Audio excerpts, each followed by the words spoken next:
Bien, bonjour à tous, bonjour Jean aussi, merci pour l'invitation. J'espère que vous m'entendez bien. Désolé de ne pas pouvoir être en présentiel, hein, mais voilà, contrainte d'agenda.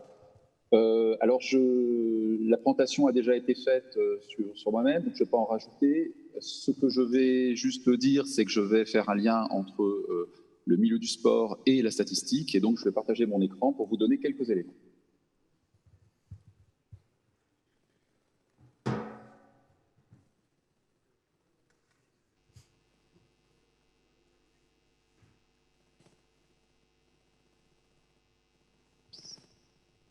Voilà, j'espère que vous voyez tous correctement. On voit très bien et on vous entend très bien, c'est parfait. Eh bien, d'accord. Voici un peu l'introduction générale de ce petit exposé qui est finalement de faire un point sur le fait que si on regarde autour de nous, il y a de la statistique et des données dans tous les domaines, mais vraiment tous les domaines, et on peut se demander pourquoi. En fait, c'est que ça apporte beaucoup en performance dans ces domaines-là. Et le sport, eh bien, finalement, va suivre, et suit déjà, le même schéma directeur pour les mêmes raisons. Voilà. Et c'est exactement ça la ligne directrice, la ligne de force de ce petit exposé. Alors, quand on parle de statistiques, il faut déjà parler de données. Donc, je vais parler de collecte de données dans le milieu sportif et voir que, eh bien, finalement, c'est un phénomène qui est assez ancien parce que, alors, c'est toujours difficile de faire un historique qui soit exact, mais disons, au moins à la fin du 19e siècle, dans le milieu du baseball, il y avait déjà l'introduction d'un critère objectif qui s'appelle la moyenne au bâton, qui est un indicateur sur les frappeurs. Vous voyez, c'est un rapport, c'est tout simple, c'est un indicateur qui se traduit par un nombre. Hein, voilà. Et puis, regardons un petit peu finalement la dynamique de cette histoire, toujours dans le milieu du baseball. Dans les années 60, on s'est dit qu'un indicateur, c'est peut-être pas suffisant. Et il y a ce que l'on appelle, peut-être que certains connaissent, la sabermétrie, qui est de multiplier les indicateurs statistiques. Il y en a plus d'une dizaine, qui peuvent aller du recrutement des joueurs au type de jeu lui-même. Donc c'est plein d'indicateurs, et pas un seul, comme le précédent, qui était la moyenne au bâton. Donc ça donne un peu la dynamique, et continuons cette dynamique. On peut dire que la collecte a pris une grande importance maintenant, parce que si on fait un point, alors pas sur le baseball ici, sur la Formule 1, une voiture de course, aujourd'hui c'est 300 capteurs. Et à la fin d'une course, par voiture, on a 500 gigas de données. On n'est plus avec la sabermétrie, hein, d'accord ? En football, alors ça ne se voit pas bien sur les écrans de télé, etc., pour les spectateurs, mais les terrains sont criblés de capteurs, de caméras, les joueurs sont eux-mêmes équipés de boîtiers fixés dans le dos, des brassières, et les ballons aussi sont équipés de capteurs. Et en tennis, on a la même chose, sur raquettes, bracelets, les caméras. Alors bien sûr, ça c'est un peu une caricature parce qu'il faut beaucoup d'argent pour faire jusqu'à ce niveau de technologie, hein, parce qu'on est dans l'industrie du sport. Hein, c'est-à-dire qu'il s'agit, par exemple, le football, tout compris au niveau mondial, avec y compris les produits dérivés, c'est 400 milliards d'euros. Mais malgré tout, toutes les disciplines à tous les niveaux sont impactées avec, bien sûr, un côté graduel. Alors pourquoi est-ce qu'on fait ça ? Alors, on pense bien sûr en premier à l'analyse et l'amélioration de performance. On va identifier ce qui ne va pas chez un athlète et corriger, hein, donc c'est une aide. Un entraînement qui peut être personnalisé. Le mot personnalisé est important parce qu'on entend parler par exemple de médecine personnalisée. Hein. C'est un peu la même chose finalement. Mais ce n'est pas que ça. Ça peut être de la prévention de blessures, donc en prévenant des mauvaises habitudes, prévenir aussi l'apparition de pathologies en disant qu'il ne faut pas trop jouer aujourd'hui ou pas faire ce type d'entraînement parce qu'il y a une faiblesse. Ça permet également d'élaborer une stratégie en composant une équipe ou, par exemple, en basket, pour ceux qui connaissent, le panier à 3 points en basket, c'est un peu privilégié parce que c'est une façon de performer. Également repérer des talents. Je ferai un zoom sur le repérage des talents. Vous verrez dans la partie illustration sur un cas réel avec des nageurs de compétition vers la fin de l'exposé. Il s'agira de savoir quel jeune est susceptible d'avoir d'excellentes performances dans l'avenir, quand il sera à l'âge adulte. Et également, on y pense un peu moins, je pense, à l'inclusion des spectateurs. Mais on le voit sur nos écrans, en fait.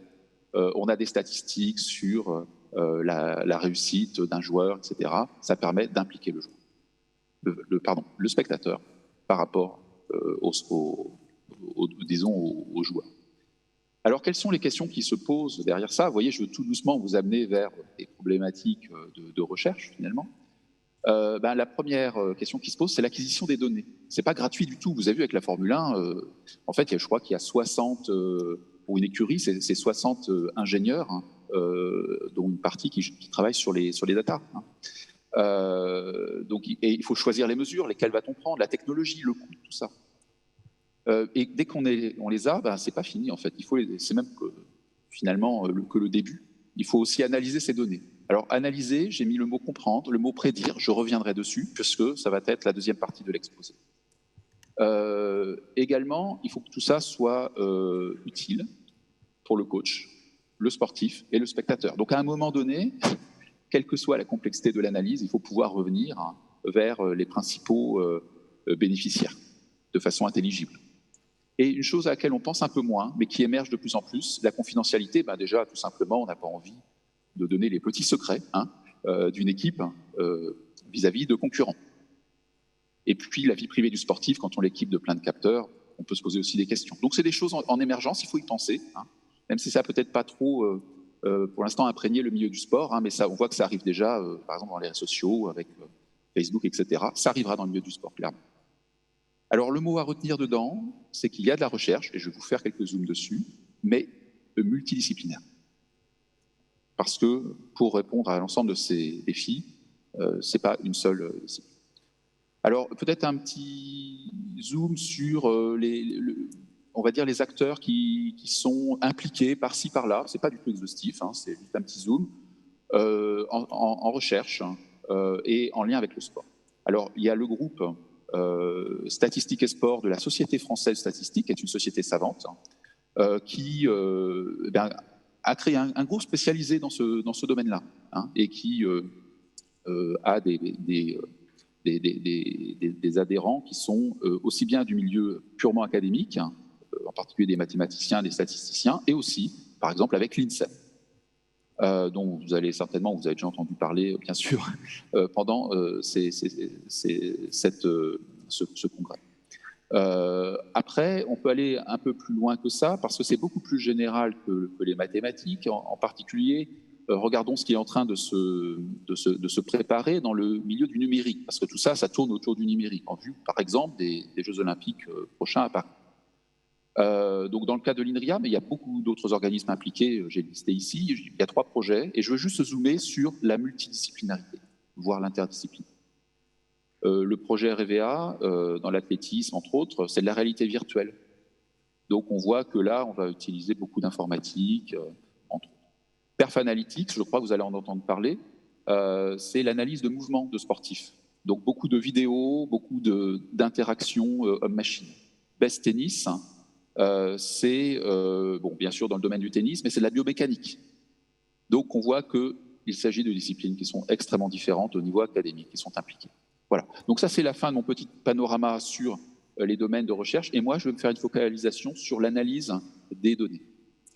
Alors, l'analyse de données, je vais rajouter le mot complexe. C'est ça qui fait le sel, c'est ça qui fait la recherche. Analyse de données complexe. Alors, je vais vous dire ce que c'est complexe et pourquoi ça bloque. Alors, déjà, je vous parlais de prédire et d'apprendre tout à l'heure dans le cadre de l'analyse de données. Alors, je vais vous faire un petit exemple. Donc, l'objectif 1, prédire. Typiquement, c'est l'apprentissage supervisé. Alors ici, je vous ai mis un petit graphique. Vous voyez en abscisse les années et en ordonnée la vitesse moyenne pour du patinage de vitesse.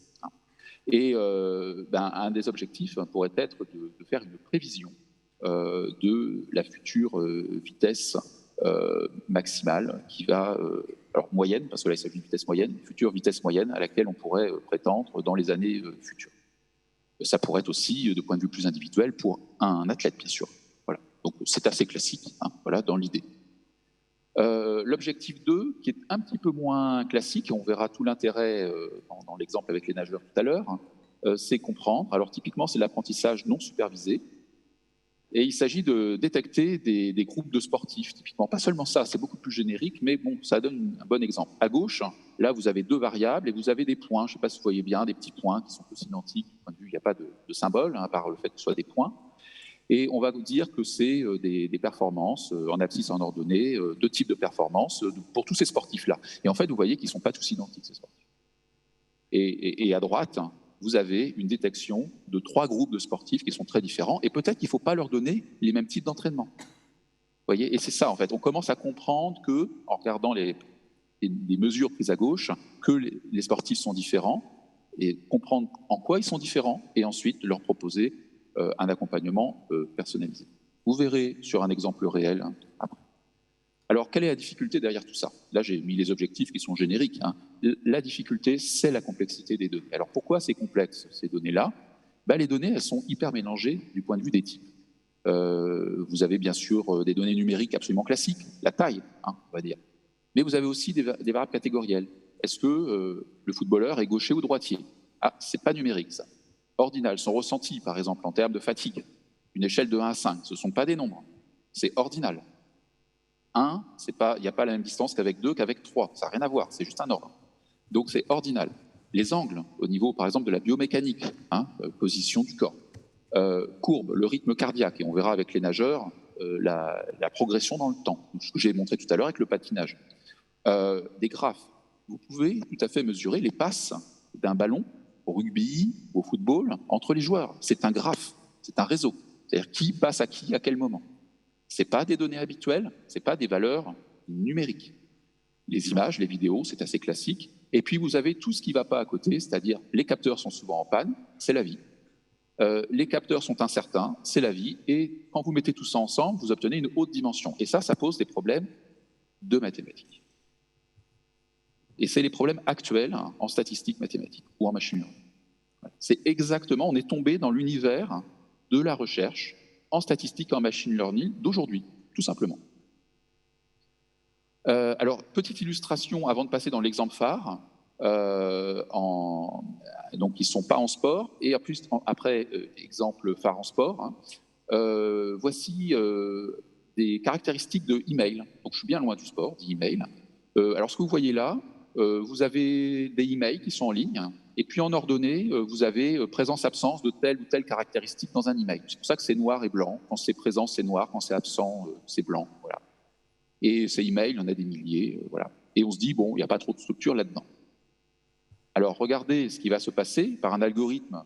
Alors statistique, machine learning, intelligence artificielle, c'est pas complètement identique, mais on peut utiliser les 3 mots si vous voulez. Donc suivez bien. Voici ce que vous voyez actuellement, c'est les données brutes. Voilà.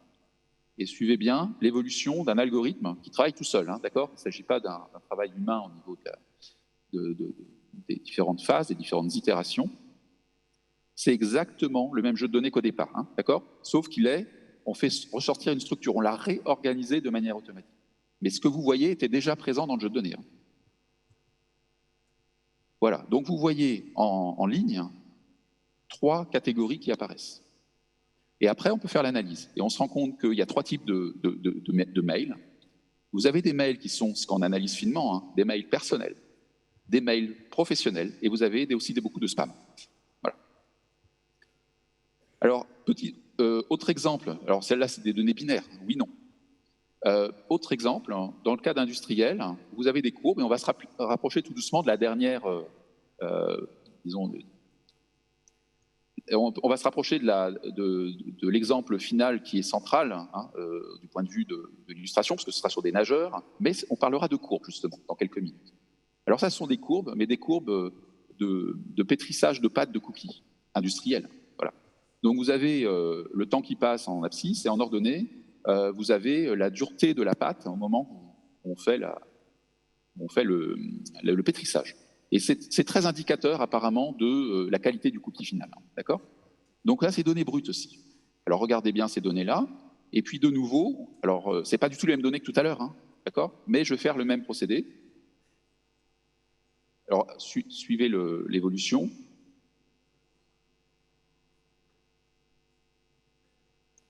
Vous voyez les couleurs qui représentent des classes. Et là, vous avez alors en fait, il y a 3 classes. Là, vous voyez peut-être que le rouge et le vert, mais il y a une orange intermédiaire. Il y a 3 classes qui sont ressorties, qui représentent 3 catégories de cookies. Et vous voyez que ce n'est pas du tout les mêmes données qu'avant, et on ne peut pas faire pareil qu'avant du point de vue des techniques. On se doute bien que on ne va pas faire des moyennes.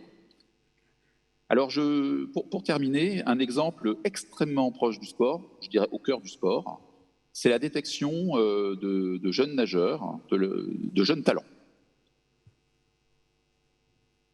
Alors, il s'agit d'un travail de thèse en mathématiques appliquées, mais complètement en mathématiques appliquées. Même si c'est appliqué au domaine du sport, le doctorant, c'est un mathématicien. Alors, quelle est la problématique ? La problématique, c'est quelque chose déjà connu dans le milieu sportif. Hein. On sait que les jeunes nageurs qui ont le meilleur niveau de performance ne seront pas nécessairement les nageurs les plus performants à l'âge adulte. Alors, ça pose 2 questions, et c'est là qu'arrive la thèse. Est-ce qu'on peut comprendre les profils typiques de la progression des sportifs, c'est-à-dire un jeune qui a un certain type de performance, que va-t-il devenir? Donc des profils. Va-t-il être dans un profil de progression ou pas, et jusqu'à quel point? Donc des profils, et bien sûr ensuite on peut l'utiliser en prédiction, c'est-à-dire est-ce qu'on peut utiliser ces profils pour prédire sa performance future? Il y a vraiment les 2 qui vont s'entremêler. Et le but, c'est bien sûr de repérer précocement les nageurs à fort potentiel. Et on veut faire ça avec une mesure, une quantification de l'incertitude. On va faire de la prévision. Hein. Donc, il faut utiliser les outils probabilistes. C'est l'outil mathématique par excellence pour ça, pour mesurer les risques de se tromper, finalement. Hein. On ne va pas donner des valeurs, on va donner des valeurs avec un risque. Alors, voici les données brutes qui sont à droite.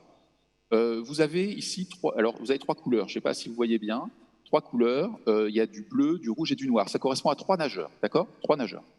Et vous avez l'âge des nageurs qui est en abscisse et en ordonnée, vous avez le temps de course en secondes.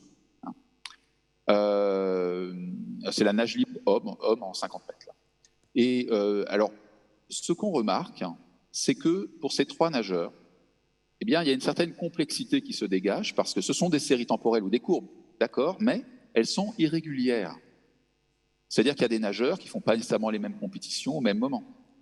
Regardez le nageur, alors c'est le nageur rouge ou noir, je ne sais plus, là, c'est petit sur mon écran, mais il y a un grand écart entre la première mesure et la mesure numéro 2. Donc, ce n'est pas régulier, et en plus, les écarts ne sont pas synchronisés entre eux, ces nageurs, hein, du point de vue du moment où on mesure les performances, et ce n'est pas régulier aussi dans le temps. Hein. Ils vont pas à tout. Il y a des compétitions auxquelles ils ne vont pas, etc. Et ça pose un problème. Ça pose un problème d'analyse. Donc, c'est un type de données complexe. Et ça, c'est vraiment la thèse. Alors, méthode 1, d'utiliser du classique. Alors, du classique, pour ceux qui connaissent, hein, mais processus gaussien, ce qui est important, c'est le mot individuel. On va regarder que le nageur rouge et on va faire une prévision, on va faire de la régression. Et alors, vous avez ici en bleu, la courbe bleue, c'est la prévision qui va se passer. Donc, vous voyez, à droite, vous avez la prévision, l'avenir, hein, et on voit que la courbe bleue s'éloigne énormément des points rouges, c'est-à-dire qu'on est vraiment très loin de ce qui va se passer dans la réalité, finalement. Hein. On a appris sur la partie noire du nageur, hein, et puis la partie rouge, c'est ce qu'on avait caché, et on s'aperçoit qu'entre le bleu et le rouge, c'est très différent. L'intervalle de confiance est grand, heureusement, donc la partie probabiliste fait son travail, mais finalement, on donne très peu d'informations au coach. Donc, ça ne marche pas. Méthode 2, c'est là que la thèse, disons, apporte une première solution, c'est de se dire, tous les nageurs ne sont pas en fait différents. Alors là, vous voyez, j'ai représenté les gros points, c'est le nageur de tout à l'heure, et plein de petits points, je ne sais pas si vous voyez, qui sont tous mélangés, c'est les autres nageurs, tous les autres nageurs. Et on va utiliser pour la prévision de la performance du nageur qui nous intéresse, on va utiliser 2 choses. On va utiliser son propre historique et aussi l'historique du groupe de nageurs dans le monde, enfin dans le monde, dans la Fédération française de natation. Donc, on utilise les 2 types d'informations, l'information individuelle et l'information collective. D'une certaine façon, toujours les processus gaussiens, mais on va utiliser les 2. C'est ça l'idée, en fait. Et on voit que la courbe bleue est beaucoup plus réaliste pour la prévision de la performance du nageur considéré, et qu'elle n'est pas complètement identique à la courbe pointillée, qui est la courbe de prévision globale de l'ensemble, on va dire, du groupe de nageurs. Donc il y a une petite adaptation, c'est le bleu, par rapport au pointillé. Donc le pointillé décrit la population de nageurs, et le bleu, c'est une adaptation au cas particulier du nageur X. Donc ça, c'est une première chose. Et une dernière chose, et je suis presque à la fin du petit exposé, c'est de faire maintenant des processus gaussiens, mais par classe. Il y a certainement des catégories de nageurs à l'intérieur. Et on va utiliser un niveau supplémentaire de description de l'ensemble des nageurs en faisant des classes de nageurs. Alors ici, il y a 5 classes de nageurs, c'est les 5 courbes en pointillés, je ne sais pas si vous voyez bien, c'est un petit peu mélangé, qui correspondent à des niveaux de progression différents.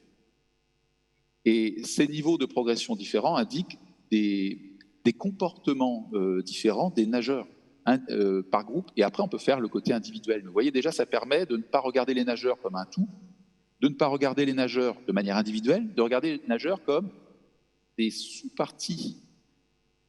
C'est par classe. Ça permet de considérer des groupes de nageurs. Et là, on améliore la précision. Alors, je n'ai pas ici superposé les 3 courbes, donc les 2 transparents précédents et ça, mais ça permet de faire des meilleures prévisions, de travailler par classe. Alors, quasiment le dernier transparent, quelle utilisation pratique de ça? Alors déjà, il ne faut pas avoir peur de ça, c'est-à-dire que le coach a à sa disposition, et c'est le cas dans cette thèse, un package informatique qu'il peut utiliser. Il n'a pas besoin de connaître ce que sont les processus gaussiens, bien entendu. Il peut interpréter les classes de nageurs, disant, bon, alors ça, tel nageur est à tel moment à tel âge, puisque c'était en abscisse, c'était les âges, à tel âge, en fonction de ses caractéristiques passées de performance, eh bien, il est plutôt dans telle classe.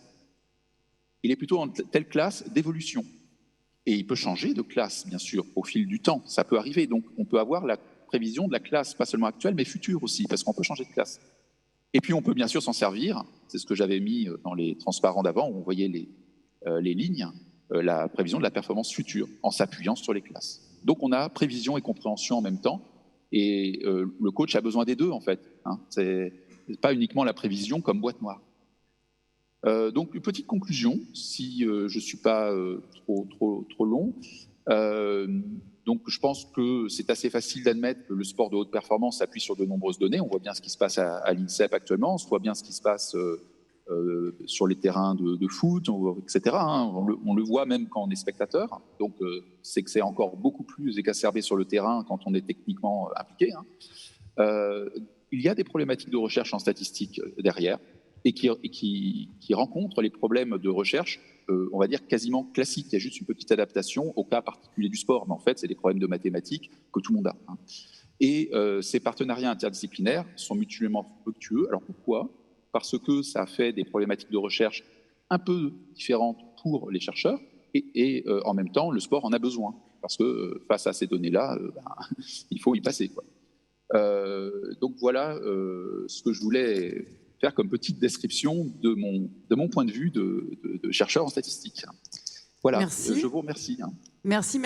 Restez avec nous, Christophe, merci, c'était passionnant et ça n'était pas trop long. Une question de la salle, oui, peut-être, vous avez sans doute des questions, sinon je crois que Jean a des questions également.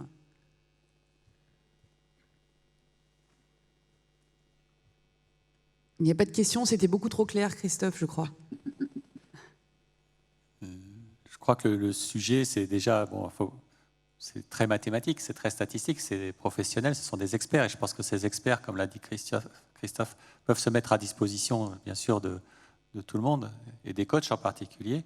Et justement, sous quelle forme peut se faire cette expertise? Est-ce que c'est un outil qui peut être mis à la disposition facilement des coachs ou d'autres personnes? Oui, alors ça dépend à quel niveau on attrape le problème. C'est-à-dire que pour l'exemple de la nage de compétition, c'est une thèse qui a démarré.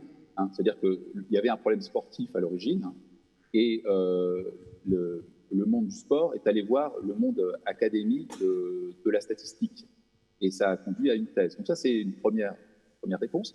Ensuite, quand on arrive au résultat, ce résultat est utilisable de manière beaucoup plus large. Donc là, on va dire qu'on est sur une partie d'utilisation par des non-experts. Donc ce que je veux dire, c'est qu'il y a une identification à l'origine de problèmes qui peut amener une thèse, mais il y a certains problèmes, donc problèmes de sport, dans le milieu sportif, mais il y a certains problèmes dans le milieu sportif qui sont déjà résolus et où il y a déjà des résultats qui sont disponibles et mis à disposition. Donc il faut déjà, pour le milieu sportif, faire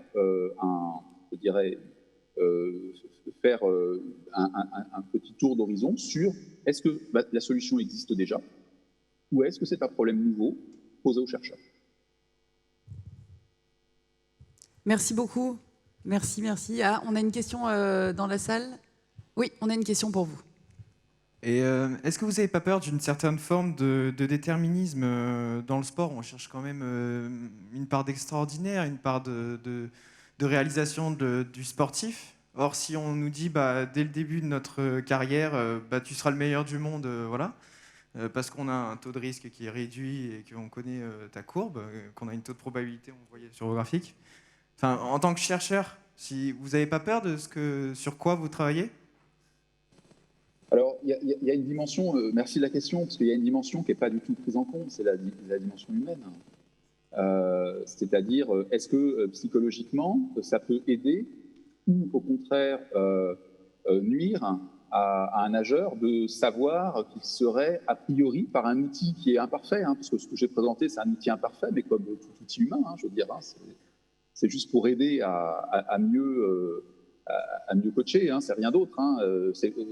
Parfois, c'est fait de manière plus ou moins artisanale, là, c'est fait de manière un petit peu plus scientifique, mais c'est tout. Mais il y a l'aspect humain qui doit être largement pris en compte, et ça, c'est l'aspect du coach. Donc, il faut bien voir ça comme une aide pour le coach. Ce n'est pas inscrit dans le marbre. On peut l'utiliser ou on peut ne pas l'utiliser. Reste à savoir ce que ça va apporter comme bénéfice en pratique. C'est-à-dire si ça a un côté négatif parce que c'est pas accepté, je pense que le mot acceptation est quelque chose qui est très proche de votre question. Est-ce que c'est accepté par le milieu sportif, aussi bien les coachs, aussi bien les sportifs eux-mêmes? Et je pense que c'est la question centrale. Et c'est le cas de toutes les questions relatives aux données qu'il y a dans votre téléphone, que vous avez certainement mis dans votre poche il y a 2 minutes. Vous avez accepté d'utiliser, d'être traqué. Mais on le sait de plus en plus, maintenant tout le monde le sait, on va dire. Et pourtant, vous l'utilisez encore. Mais moi, j'ai retenu le mot compréhension. C'est ça, sans doute, le mot qui est important aussi. On va continuer. Merci beaucoup. Christophe. On va continuer à en parler avec nos 2 autres invités, Fabien Bernard et Hélène Le Rouge. Jean. Oui, Hélène fait partie de la toute nouvelle maison de la performance qui s'installe au CREPS et qui est soutenue par le ministère des Sports et l'ANS, l'Agence nationale du sport. Vous compléterez s'il faut.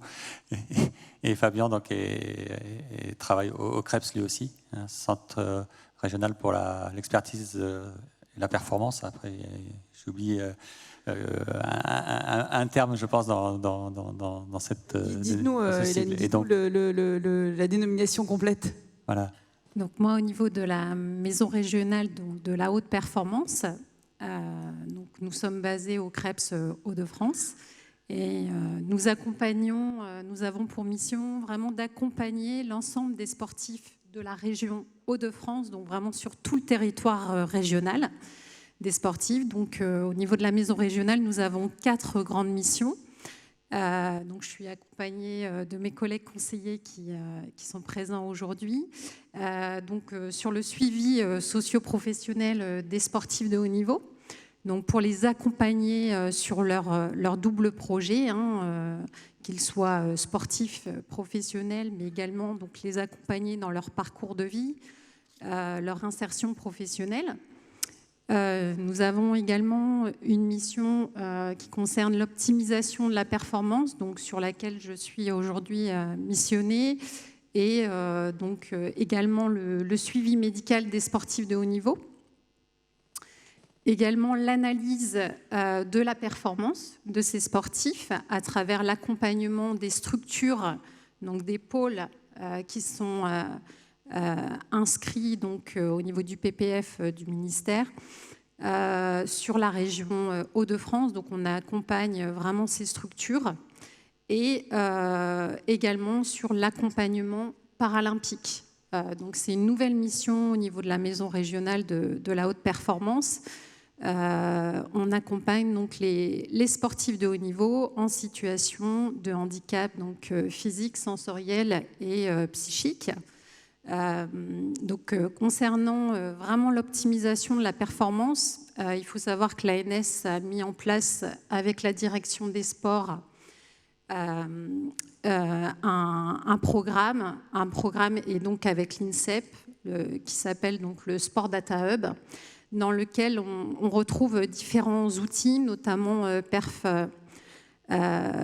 Analytique, concernant l'analyse vidéo, mais aussi Athlète 360, donc, qui va être développé par Fabien Bernard, avec qui je travaille sur le CREPS des Hauts-de-France, dans le cadre de la préparation des athlètes. Donc on a vraiment un certain nombre d'outils qui sont mis en place au travers de la data, et le but, ça va être vraiment d'avoir un accompagnement spécifique le plus individualisé possible. On parle d'accompagnement à 360 degrés des sportifs de haut niveau pour leur permettre vraiment de répondre à leurs besoins en termes d'entraînement, de charge. On a bien vu avec l'intervention précédente que la composante de la performance, les composantes sont très complexes. Donc il y a beaucoup de données à prendre en compte, que ce soit la dimension en préparation physique, la préparation mentale de l'athlète, son état de forme, son sommeil, etc. On voit qu'il y a tellement de paramètres qu'on s'appuie aussi sur des outils pour vraiment cibler au mieux et répondre de façon la plus efficiente possible aux besoins des sportifs de haut niveau. Donc c'est vraiment un rôle que l'on a au niveau de la maison régionale de la haute performance en Hauts-de-France, d'accompagner au mieux l'ensemble de nos sportifs pour notamment l'échéance de Paris 2024 qui approche à grands pas.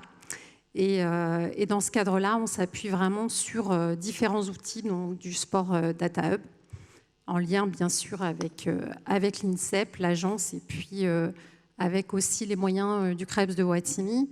Donc je pense que Fabien pourra développer l'un des outils Athlète 360. Oui, racontez-nous Fabien, en quoi ça consiste.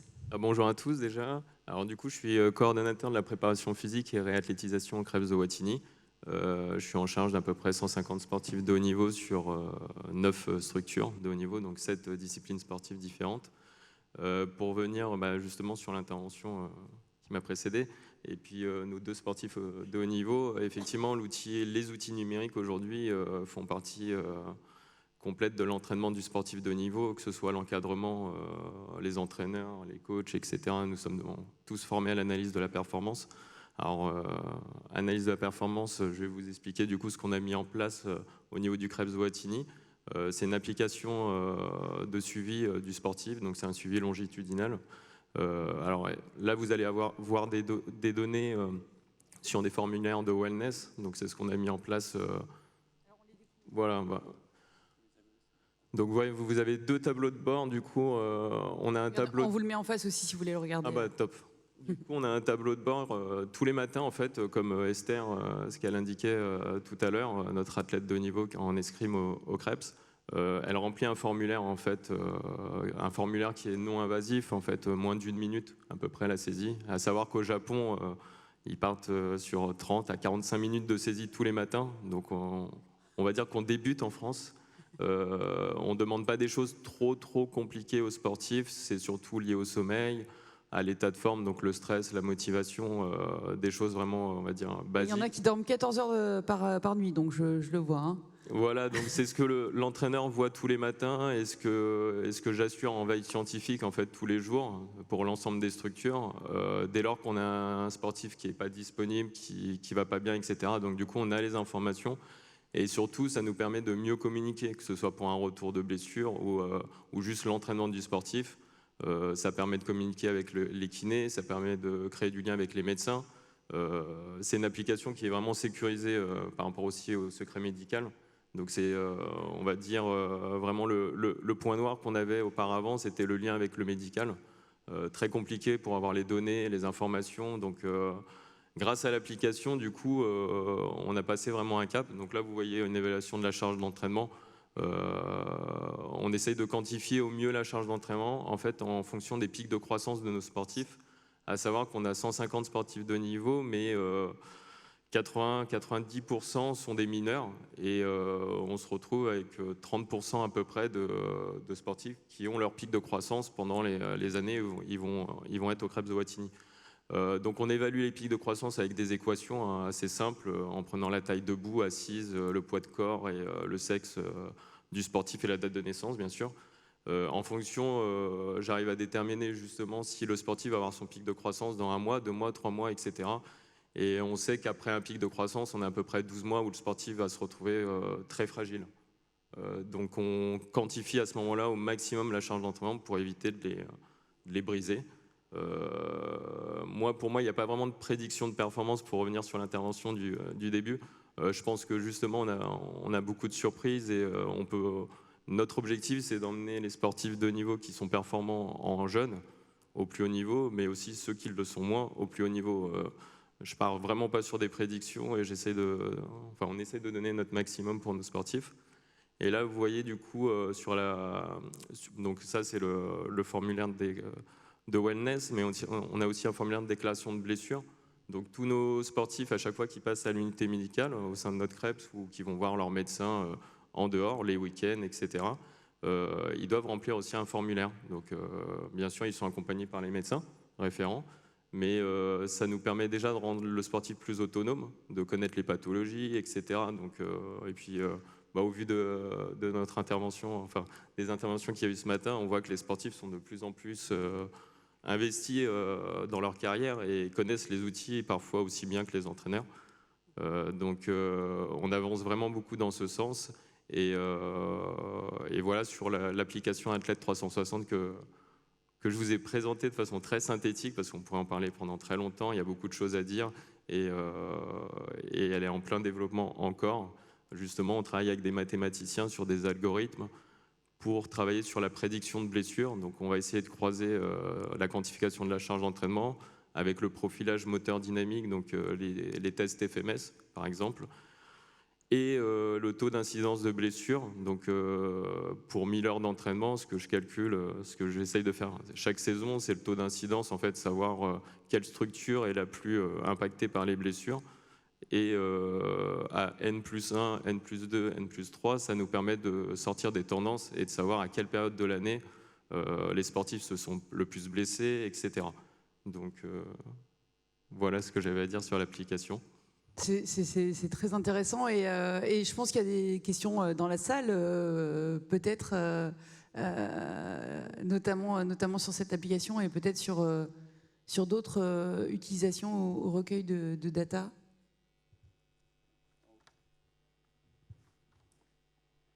Il y a une question, oui, là-bas.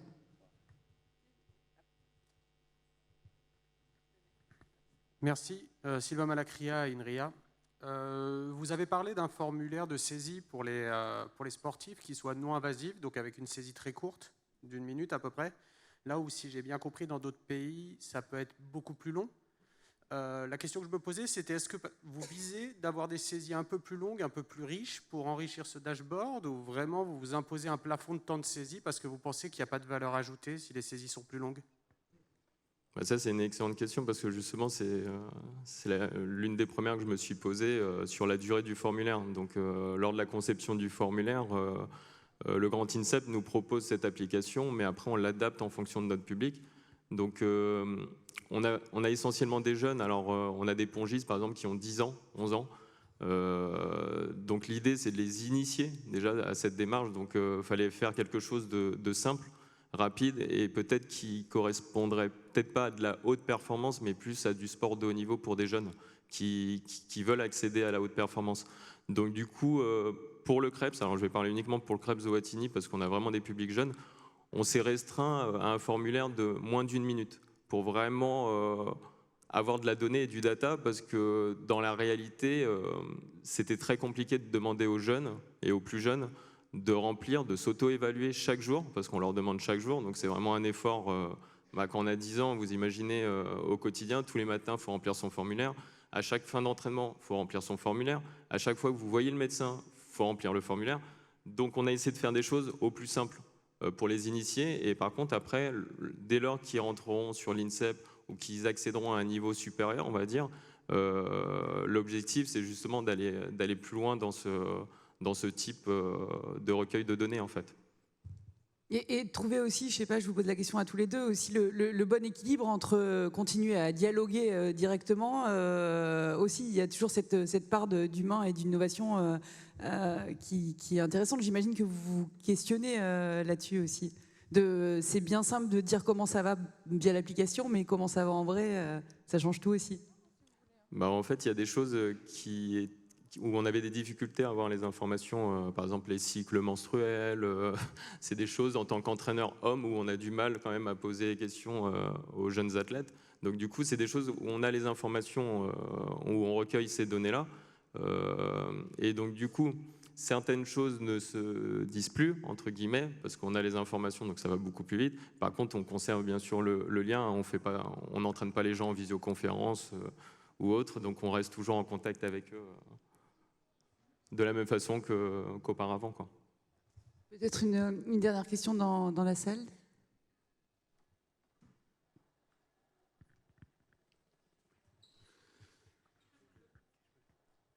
Bonjour, c'est par rapport à l'application que vous utilisez pour le public du Krebs de Wattignies. Est-ce que vous pensez qu'à terme, ça puisse être une application qui puisse être ouverte au grand public ou juste pour des personnes d'excellence qui sont dans les Krebs, etc. En fait, l'application Athlète 360 Smart Base en fait, est déjà utilisée au niveau international sur des clubs de NBA, de foot US, etc. En fait, c'est vraiment un AMS, donc il est déployé là dans le cadre du Grand INSEP et mon établissement, le Krebs de Wattignies. Mais la société Smart Base, Athlète 360, travaille avec d'autres collectivités au niveau international. Par contre, c'est clairement pas une application grand public parce que nous, du coup, au niveau du data, on récupère toutes les données à l'INSEP, tout est stocké. Donc c'est vraiment très verrouillé pour pas que les données de nos sportifs partent à l'international, entre guillemets, même si au Krebs de Wattignies, on est vraiment sur un public jeune.